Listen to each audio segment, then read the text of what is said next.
So this is the independent-dependent and geometric probability homework. We are starting with number 2. A bag contains one tile for each letter of the alphabet. So stop right there. How many tiles are in this bag?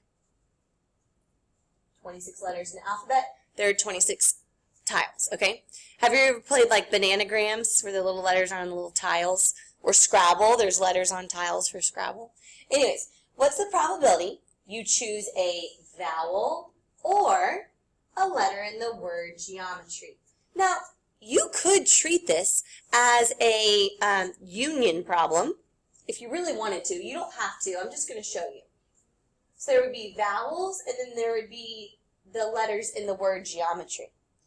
So there's A, E, I, O, U. Those are the vowels. Now the ones that are just vowels I put in the V part of the Venn diagram, and the ones that are vowels but are also in the word geometry I put in the intersection there. And then what ones are left in geometry? Let's see, I didn't use G or M yet, or T or R or Y.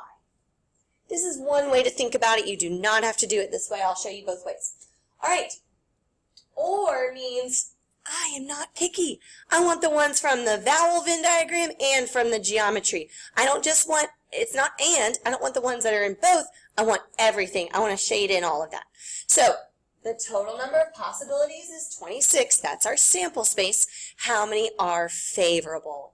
1, 2, 3, 4, 5, 6, 7, 8, 9, 10.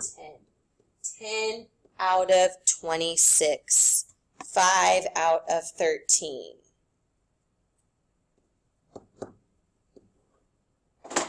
I did not have to draw a Venn diagram. I could have just listed the vowels, and then I could have counted how many vowels there are, and then I would have gone to the word geometry and counted how many vowels, or counted how many letters I didn't already use.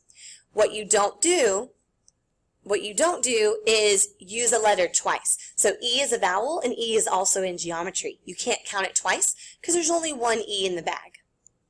Number 7. George plays all tracks on his workout playlist. Yay, working out. With no repeats. That's integral to the problem. The playlist he's listening to has 12 songs, 4 of which are his favorite. So he has 12 songs, but he really, really likes 4 of them. A, what's the probability the first song played is one of his favorite, but the next 2 are not? This is a dependent probability because what song is played first, the probabilities that come after that depend upon whatever song was played first because there's no repeats. So that's why this is on this homework. It's a dependent probability. So it looks like he's about to play 3 songs. So I'm going to do 3 fractions. All right, song number 1. I have 12 choices because I haven't played any songs yet. Song number 1 is one of his favorites. So, how many choices do I have? Remember, favorable over total. How many favorites? So he has a 4 out of 12 chance of playing one of his favorites. Okay, now he has played a song. He's played one. I only have 11 songs left to choose from. We assume he played one of his favorites. Okay? Now, the next 2 songs are not one of his favorites. If he has 12 songs and 4 favorites, how many are not his favorite? 12 songs. If 4 are his favorite, then 8 are not his favorite. So I have an 8 out of 11 chance of playing a song that's not a favorite. Okay, I played song number 2. There are only 10 songs left that are eligible to be played. And I played a song that wasn't a favorite. So I have 7 non-favorite songs left. What do you do with those fractions? You multiply them. Multiply the fractions. Okay? Part B. What is the probability that the first 3 songs played are all his favorites? I could do Part B like I did Part A. 7B, sorry. We're going to do this one the fancy way. We're going to do this one with the combination permutation way. Okay? On 7B, what's the probability that the first 3 songs are all his favorites? It doesn't say that the order of the songs matter. I just want to hear 3 favorites. I don't care what order I hear them in. It doesn't say that we care about the order. So this is a combination problem. There's 12 songs, and we are choosing 3 songs to play. So our denominator is 12, choose 3. I have 12 songs. How many ways can I choose 3 of them? Now in the numerator, we want to put our favorable. I have 4 favorite songs, and I want to choose 3 out of those 4. 4, choose 3. You can go to your calculator and you can put that in using your probability in your math menu. If you want me to show you what this equals when it behind the scenes in your calculator, when it does all that magic, here's the other way to look at it. The first song is a favorite, 4 out of 13. The second song is a favorite, 3 out of 12. The third song is a favorite. Oops, sorry. 12, 11, 10. Sorry about that. 4 out of 12, 3 out of 11, 2 out of 10. Okay, part C. George can also play the tracks on his playlist in a random order with repeats. This changes things. If he does this, how does your answer to part B change? Well, part B, we're going to do the same thing. You have a 4 out of 12 chance of playing a favorite. But the next time, I can play that same song again. And then the next time, I'm allowed to play that same song again. So if you are allowing for repeats, that is no longer a dependent probability. It's independent, and so each time you do the event, your sample space doesn't change. So you would just multiply those. Number 8, this is the only problem that we are going over that has a table, so it's important to look at this one.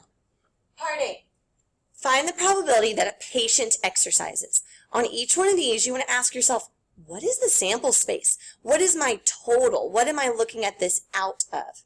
So on part A, I am looking at all patients. What's the probability that a patient exercises? So my sample space would be all of the patients. Total patients, 120. Favorable over total. Favorable would be the number of ones that exercise. 76 of them exercise. So 76 out of 120, reduce the fraction. Okay, that changes in part B. That changes. Find the probability that a patient that takes vitamins, this is different. It's not just a patient. See that?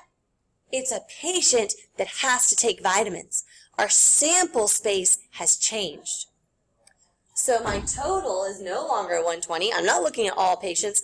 I'm only looking at the patients that take vitamins. My sample space is 60. My favorable is, I want to know how many of those patients don't exercise. How many do not exercise out of how many that take vitamins? This one is 12 out of 60. The sample space changed. Part C. Find the probability a patient exercises regularly and takes vitamins. All right, so we're back to, they're just a patient again. There's 120 of those. They are just a patient. I want them to do 2 things. I'm being picky. I want them to exercise and take vitamins. So let's see where those intersect. Here's takes vitamins, where it intersects exercise. 48 people do both at once. They are very healthy people. So 48 patients fit my qualifications out of 120 patients. All right, the last thing we're going to look at are the geometric problems at the very bottom. This might be in a different order than yours if you're looking at your homework. Just look at the problems with me. Let's look at this one. Favorable over total. I'm just jumping right in. I'm not even reading the problem. What is the total area of that square? You're assuming it's a square because it says judging by appearances. It looks like it's a square. Okay, so the total area is 36. Now we want to find the area of the shaded region. We want it to fall in the shaded region. So that is a circle. That is a circle with radius 3. And so pi r squared. So that is 9 pi over 36, which reduces to pi over 4. Okay, last problem. It says judging by appearances. So we're going to assume all of those triangles are congruent to each other. They're congruent. They're probably equilateral as well. The shaded region represents one portion, and there are 4 portions total. Favorable over total. Last one. I'm doing this so quickly, I apologize. If you find that angle, that's a 280-degree angle. How did we get that? We subtracted from 360. Favorable over total. There are 360 degrees. It would be favorable to land in the region of the 280 degrees. So you just reduce that. Sure do. All right.